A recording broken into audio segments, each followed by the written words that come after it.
जय माई की। देखिए, यात्राएं तो हमारी होती रहती हैं और यात्राओं का विवरण हम आपके सामने एक एक करके रख रहे हैं। ये भी हमारे जीवन का मुख्य हिस्सा है। अगर जीवन में यात्राएं नहीं होती हैं तो जीवन जैसे अधूरा है। हर व्यक्ति यात्राओं से जुड़ा होता है, तो हम भी यात्राओं से जुड़े हुए। पहली यात्रा सोमनाथ की और दूसरी यात्रा मल्लिकार्जुन की।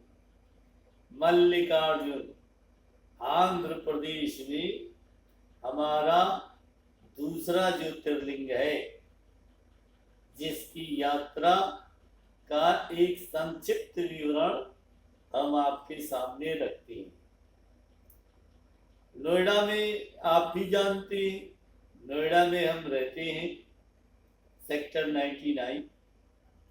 और जब हमने मल्लिकार्जुन ज्योतिर्लिंग की यात्रा की थी तो उस समय हम 93 में रहते थे और ट्रेन से हमारी ये यात्रा मल्लिकार्जुन ज्योतिर्लिंग की शुरू हुई। हजरत निजामुद्दीन रेलवे स्टेशन दिल्ली का है, जहाँ से ट्रेन हमको पकड़नी थी। उस ट्रेन में हमने टिकट कराया था, जिस ट्रेन का रात में चलती है, और उसी ट्रेन से हमें तीसरे दिन यानी तीसरे दिन सुबह 6 बजे वो निजामुद्दीन से चली रात्रि में, और हैदराबाद आंध्र प्रदेश की राजधानी हैदराबाद हमको दूसरे दिन लगभग 6-7 बजे सुबह पहुंचाई। और हैदराबाद रेलवे स्टेशन पे उतरकर फिर हमने ऑटो लिया और बस स्टैंड है। बस स्टैंड से हमको बस मिली लगभग 9 बजे, जो हमको ज्योतिर्लिंग यानी मल्लिकार्जुन रात्रि में 8-8:30 बजे पहुंचाई।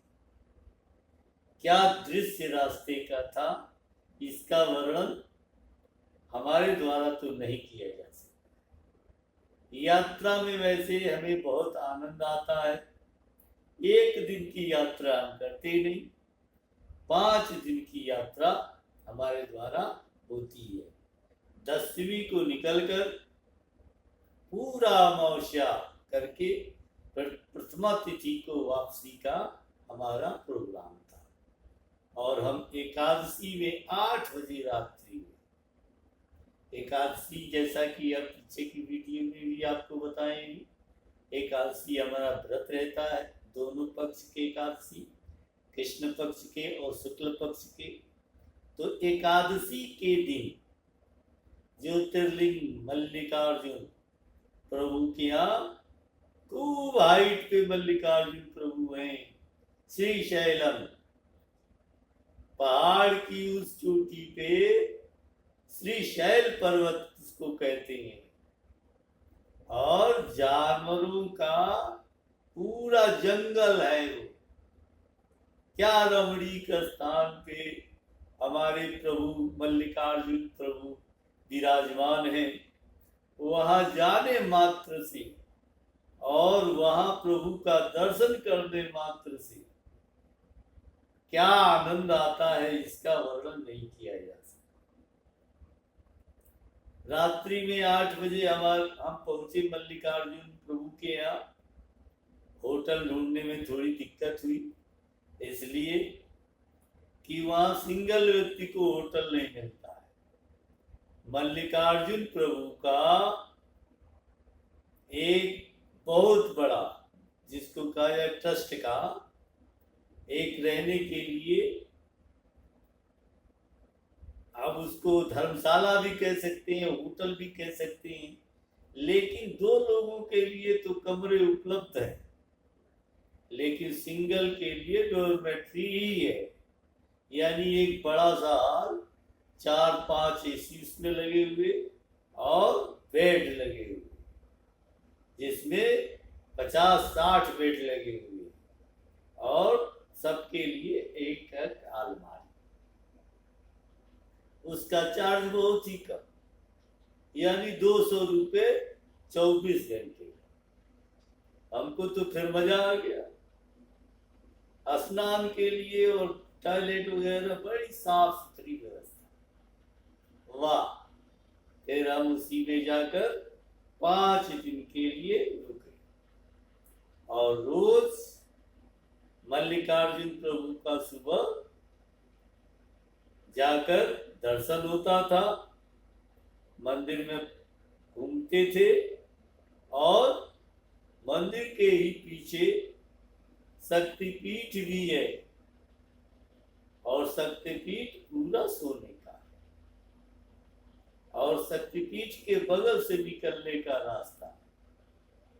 वाह, क्या आनंद आया जिसकी कल्पना नहीं की जा सकती।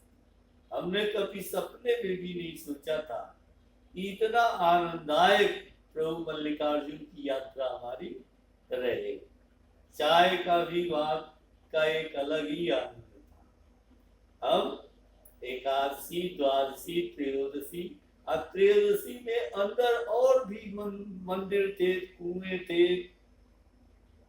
उनको देखने का अवसर। केवल एक दिन त्रयोदशी के दिन उधर जाने की इजाजत है, जिधर सामान्य रोज नहीं जाया जा सकता है, लेकिन हम तो त्रयोदशी में भी थे, इसलिए हमें पूरा मंदिर अंदर का घूमने का अवसर मिला और उस आनंद का वर्णन हमारे द्वारा नहीं किया जा सकता और वीडियो में तो बिल्कुल नहीं किया जा सकता। अब शाम को भी हमारा भजन होता था और सुबह भी मल्लिकार्जुन प्रभु का दर्शन करके भजन होता था। वहां एक चीज हमने देखी, मंदिर ट्रस्ट की तरफ से सांस्कृतिक कार्यक्रम यानी नृत्य के, जो हम लोग कथक वगैरह देखते हैं, कथक वगैरह, और मंच सजाकर विधिवत कुर्सी उर्सी लगाकर और लोग बैठकर कथक का आनंद और सब लीलाओं पे आधारित कथक, विशेष महादेव की लीला, बड़ा आनंददायक था। 5 दिन रहने का जो आनंद आया उसको हमारे द्वारा भूला नहीं जा सकता है। किसी ने बताया कि यार एक और विचित्र चीज है। हमने क्या बताया? कहने लगे बस 300-350 सीढ़ी नीचे नदी है, कृष्णा नदी, उसमें लोग स्नान करते। हमने कहा बिल्कुल, कृष्णा नदी का भी दर्शन होगा। और हम नीचे गए, देखकर हम दंग रह गए, क्या अच्छी व्यवस्था थी। नदी में डुबकी लगाने की तो व्यवस्था नहीं थी, लेकिन फव्वारे लगे थे। नदी के पानी से जो स्नान करना चाहे वो स्नान कर सकता है, क्योंकि दुर्घटनाओं की वजह से डुबकी लगाना मना था और गवर्नमेंट ने फव्वारे लगा दिए थे कि आप खूब लुत्फ उठाओ और नहाओ। हम तो गए, बस आचमनी किया और फिर ऊपर आ गए। वो भी दृश्य आपके सामने क्या पेश कर सकते हैं। कौतूहल और आनंद का दृश्य, इतना अच्छा साफ सुथरा छोटा सा शहर, और श्रीशैलम पर, श्रीशैलम पहाड़ का नाम है, जैसे विंध्य पर्वत है वैसे श्रीशैलम है।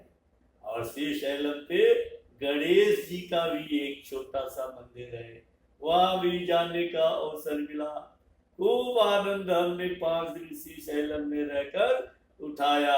अब उसका वर्णन आपके सामने हम नहीं कर पा रहे हैं, या कर भी कैसे पाएंगे।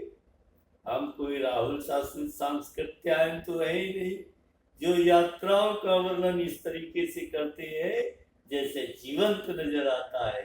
लेकिन एक चीज आपको बता देना, हम अच्छा समझते हैं कि यात्रा जीवन में अगर नहीं है तो फिर जीवन के आनंद का आनंद नहीं है।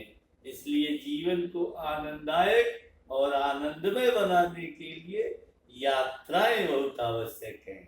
और भारत भूमि की यात्रा अगर कर ली जाए और उसमें 12 ज्योतिर्लिंग हैं, 52 शक्तिपीठ हैं, अगर इनकी यात्रा अगर आपने जीवन में कर ली तो देश के हर कोने तक आप पहुंच जाएंगे और इतना आनंद आपके जीवन में आएगा जिसका वर्णन नहीं।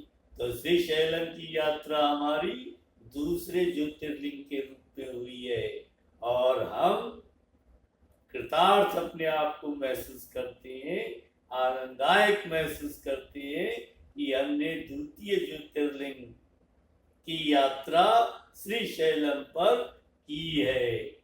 जय माई की जय हो।